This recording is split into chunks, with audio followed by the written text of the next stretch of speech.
Hello student, आज के video में हम जानने वाले हैं इटार्ड रिएक्शन के बारे में। तो सबसे पहले हम बात करेंगे कि इटार्ड रिएक्शन किस प्रकार से प्रोसीड करती है। उसके बाद में इसकी मैकेनिज्म की बात करेंगे और उसके बाद आपको बताऊंगा कुछ इंपॉर्टेंट पॉइंट्स एंड एग्जांपल के थ्रू भी आपको समझाऊंगा कि इटार्ड रिएक्शन के प्रोडक्ट आप किस प्रकार से बना सकते हैं। तो चलिए शुरू करते हैं। सबसे पहले आपको पता होना चाहिए कि इटार्ड रिएक्शन का यूज क्यों किया जाता है। टोलुइन से जब हमें बेंज एल्डिहाइड बनाना होता है तो हम इटार्ड रिएक्शन का यूज करते हैं। तो देखिए, जब भी टोलुइन की रिएक्शन क्रोमाइल क्लोराइड के साथ में करवाई जाती है, जब भी टोलुइन की रिएक्शन क्रोमाइल क्लोराइड के साथ में करवाई जाती है किसी नॉन पोलर सोलवेंट की प्रेजेंस में। नॉन पोलर सोलवेंट हम कौन कौन सा ले सकते हैं? कार्बन डाइसल्फाइड CH2 भी ले सकते हैं, या फिर CCl4 जिसको हम कार्बन टेट्रा क्लोराइड बोलते हैं वो भी ले सकते हैं। तो देखिए होगा क्या, यहां पर हमें एक कॉम्प्लेक्स कंपाउंड मिलता है। तो देखिए बेंजीन तो मैं ऐसे की ऐसे बना रहा हूं। देखिए बेंजीन के ऊपर हमें क्या मिलेगा, यहां से जो टोलुइन का CH3 था, टोलुइन का जो CH3 था वहां के 2 हाइड्रोजन यहां से निकल जाते हैं और सिर्फ एक ही हाइड्रोजन बचता है, उसको मैं इस तरफ लिख रहा हूं। और देखिए यहां पर क्या क्या बनेगा, OCr OHCl2। टेंशन ना लीजिए, इसकी हम मैकेनिज्म भी देखने वाले हैं तो आपको क्लियरली समझ आ जाएगा कि किस प्रकार से ये वाली रिएक्शन प्रोसीड करती है। यहां पर भी सेम बनता है OCr OHCl2। कई बार एनसीईआरटी में क्या लिखा हुआ होता है, OCr OHCl2 और उसका होल ट्वाइस। तो वो एक ही बात है, यहां पर मैंने 2 बार लिख दिया है ताकि आपको अच्छे से समझ में आ जाए। और जब भी हम इसका हाइड्रोलाइसिस करवाएंगे, H2O के प्रेजेंस में इस रिएक्शन को आगे बढ़ाएंगे तो यहां पर हमें बेंज एल्डिहाइड मिल जाता है। बेंज एल्डिहाइड में क्या होता है, बेंजीन के ऊपर एल्डिहाइड ग्रुप लगा हुआ रहता है। एल्डिहाइड ग्रुप कौन सा होता है? C double bond OH group. तो इसको बोलते हैं हम बेंज एल्डिहाइड। तो फिर से यहां पर देख लीजिए, जब भी टोलुइन की रिएक्शन क्रोमाइल क्लोराइड के साथ में करवाई जाती है किसी नॉन पोलर सोलवेंट की प्रेजेंस में, तो हमें सबसे पहले कॉम्प्लेक्स कंपाउंड मिलता है और उसका फर्दर अगर अपन हाइड्रेशन करवाते हैं तो यहां पर हमें बेंज एल्डिहाइड मिल जाता है। अब हम देखेंगे इटार्ड रिएक्शन की मैकेनिज्म, किस प्रकार से ये वाला कॉम्प्लेक्स कंपाउंड बनता है, ये आपको अब समझ आएगा। उसके लिए हमें चलना होगा नेक्स्ट पेज के ऊपर। तो अब देखिए, टोलुइन का एक हाइड्रोजन मैं यहां पर लिख दे रहा हूं और बाकी 2 हाइड्रोजन को मैं इस प्रकार से लिख दे रहा हूं ताकि आपको अच्छे से समझ में आ सके। तो एक हाइड्रोजन को मैं इधर लिख दे रहा हूं और मैंने टोलुइन की रिएक्शन किसके साथ में करवाई थी? क्रोमाइल क्लोराइड के साथ में करवाई थी। तो क्रोमाइल क्लोराइड का जो स्ट्रक्चर होता है वो इस प्रकार से होता है। यहां पर 2 डबल बॉन्ड O बॉन्ड होते हैं, CR डबल बॉन्ड O और क्या क्या था? क्लोरीन था और यहां पर भी क्लोरीन था। इसी प्रकार से 2 मोल क्रोमाइल क्लोराइड के हम लेंगे। यहां पर Cr से Cl जुड़ा हुआ है, यहां पर Cl जुड़ा हुआ है, डबल बॉन्ड ये ऑक्सीजन जुड़ा हुआ है और ये डबल बॉन्ड यहां पर ये ऑक्सीजन जुड़ा हुआ है।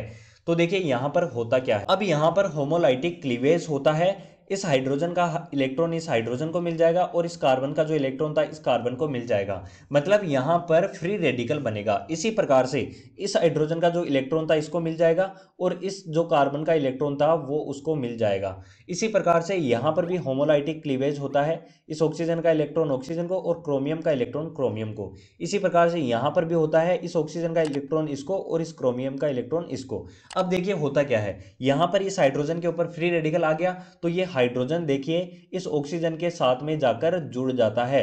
मान लो कि यह हाइड्रोजन यहां से हट गया और इस ऑक्सीजन के साथ में जुड़ गया तो यहां पर OH ग्रुप हो गया। इसी प्रकार से क्या होगा, ये वाला जो हाइड्रोजन है ये भी इस ऑक्सीजन के साथ में जुड़ जाता है। नेक्स्ट स्टेप में यह होता है कि यहां पर भी होमोलाइटिक क्लीवेज होता है, ऑक्सीजन का इलेक्ट्रॉन ऑक्सीजन को, क्रोमियम का इलेक्ट्रॉन क्रोमियम को। इसी प्रकार से यहां पर भी ऑक्सीजन का इलेक्ट्रॉन ऑक्सीजन को और क्रोमियम का जो इलेक्ट्रॉन है क्रोमियम को। अब देखिए जहां पर इस ऑक्सीजन के ऊपर जो फ्री रेडिकल आ चुका है और इस ऑक्सीजन के ऊपर फ्री रेडिकल आ चुका है तो ये किससे बॉन्ड बनाते हैं? ये डायरेक्टली इस कार्बन से बॉन्ड बनाते हैं। तो देखिए ये वाला ऑक्सीजन इस कार्बन से बनाएगा और ये वाला जो ऑक्सीजन है ये भी इस कार्बन से बॉन्ड बनाएगा। देखिए हमें यहां पर क्या मिलता है, मैं बेंजीन को ऐसे की ऐसे बना रहा हूं और बेंजीन के ऊपर क्या है? CH है, तो उसको भी मैं ऐसे की ऐसे ही यहां पर लिख दे रहा हूं।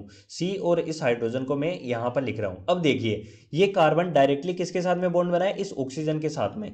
तो यहां पर O आ गया, O से क्या जुड़ा हुआ है? Cr जुड़ा हुआ है। तो देखिए मैं यहां पर ऐसे लिख दे रहा हूं इस Cr को। अब देखिए क्या होगा, Cr यहां पर ये ऑक्सीजन है और ये H इससे जुड़ा तो यहां पर OH आ गया, तो CrOH। और यहां पर है क्या? Cl2 है, 2 क्लोरीन है तो यहां पर मैं लिख दूंगा Cl2। इसी प्रकार से यहां पर क्या होगा, ये जो हाइड्रोजन था वो तो इस ऑक्सीजन के साथ चला गया और ये कार्बन डायरेक्टली इस ऑक्सीजन के साथ में बॉन्ड बनाएगा, तो यहाँ पर ऑक्सीजन आ गया। ऑक्सीजन डायरेक्टली इस क्रोमियम से जुड़ी हुई है और क्रोमियम क्रोमियम में देखो ये OH और देखो जो Cl2 यहाँ पर आ जाएगा, तो ये दोनों सेम ही है। इसको हम इस प्रकार से भी लिख सकते हैं OCr OH Cl2 और उसका होल ट्वाइस, लेकिन मैंने अलग अलग करके लिख दिया ताकि आपको आसानी से समझ में आ जाए।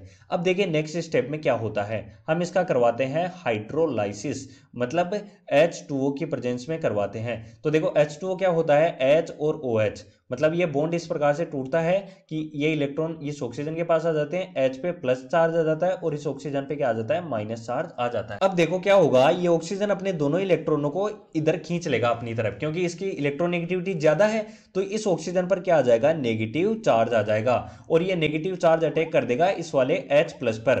तो यहां पर देखो कौन सा प्रोडक्ट बनेगा, Cr इस ऑक्सीजन के साथ में OH जुड़ गया, तो यहां पर OH और एक OH पहले से था, तो यहां पर देखो क्या प्रोडक्ट बन रहा है, CrOH, ठीक है, एक OH ये वाला और एक OH ये वाला, तो इसका हो गया होल ट्वाइस और यहां पर Cl2 है, तो यहां पर देखो Cl2। और देखो नेक्स्ट में क्या होगा, नेक्स्ट में देखो आपने यहां पर देखा कि देखो क्या प्रोडक्ट हमें मिल रहा है, C डबल बॉन्ड O, तो हमें C डबल बॉन्ड O बनाना है, तो ये कार्बन इस ऑक्सीजन को बोलेगा कि भाई अपने इलेक्ट्रॉन दे, लेकिन ये ऑक्सीजन क्यों इलेक्ट्रॉन देगा, देखो बात को समझो यहां पर, क्योंकि ऑक्सीजन की इलेक्ट्रोनेगेटिविटी ज्यादा है तो वो इलेक्ट्रॉन नहीं देगा इसको, तो क्या करेगा ये ऑक्सीजन, इस जो ऑक्सीजन और क्रोमियम के बीच में जो इलेक्ट्रॉन है उनको लाके यहां पर रख देगा, तो जैसे यहां पर रखेगा तो इस क्रोमियम पे क्या आ जाएगा, पॉजिटिव चार्ज आ जाएगा, ठीक है। तो यहां पर देखो ये OH ग्रुप है, इसकी मदद कौन करेगा, ये OH ग्रुप यहां पर डायरेक्टली अटैक कर देगा, तो देखो इस OH माइनस को मैं यहां पर अगर लिख दूं तो ये डायरेक्टली इस पे अटैक कर देगा और ये इसकी मदद कर देगा, तो यहां पर देखो क्या प्रोडक्ट बना, Cr, ये OH इससे डायरेक्टली जुड़ गया, एक OH पहले से था और Cl2, मतलब ये ही प्रोडक्ट 2 बार मिल चुका है। और इसके अलावा हमें क्या मिलेगा, देखो ये पूरा ग्रुप यहां से निकल चुका है, बेंजीन था, तो बेंजीन में एज इट इज ऐसे की ऐसे यहां पर लिख रहा हूं। अब देखो बेंजीन के साथ में CH ऑलरेडी जुड़ा हुआ है, तो ये C मैंने लिख दिया। अब देखो ये डबल बॉन्ड इधर आ जाएगा, क्योंकि यहां पर देखो दोनों इलेक्ट्रॉन इस बॉन्ड को मिल चुके हैं और एक हाइड्रोजन यहां पे था, तो यहां पर देखो हमें क्या मिल चुका है, बेंज अल्डिहाइड मिल चुका। इस मैकेनिज्म का आप स्क्रीनशॉट ले लीजिए और इसको आसानी से समझ लीजिए। हमने सबसे पहले देखा कि इटार्ट रिएक्शन में देखिए टोलुइन की रिएक्शन हम करा रहे थे क्रोमाइल क्लोराइड के साथ में किसी नॉन पोलर सॉल्वेंट के साथ में। नॉन पोलर सॉल्वेंट हम कौन कौन सा ले सकते हैं, CH2 कार्बन डाइसल्फाइड या फिर CCl4 कार्बन टेट्राक्लोराइड। कॉम्प्लेक्स हमें कंपाउंड मिलता है, उसका हम हाइड्रेशन करवाएंगे तो हमें बेंजल्डिहाइड मिल जाएगा। उम्मीद करता हूं आपको इटार्ट रिएक्शन आसानी से समझ में आ गई होगी। अगर ये वीडियो आपको पसंद आया तो वीडियो को लाइक कीजिए और ऑर्गेनिक केमिस्ट्री के ऐसे अमेजिंग वीडियोस देखने के लिए आप हमारे चैनल को सब्सक्राइब कर सकते हैं और हमारी प्लेलिस्ट को भी चेकआउट कर सकते हैं। और यदि आपको ऑर्गेनिक केमिस्ट्री से रिलेटेड कोई भी प्रॉब्लम आती है, कोई भी क्वेरी आती है, तो डिस्क्रिप्शन में मेरे इंस्टाग्राम का लिंक एंड टेलीग्राम का लिंक दिया हुआ है, वहां पे आप ज्वाइन कर सकते हैं और मुझसे आप बात भी कर सकते हैं।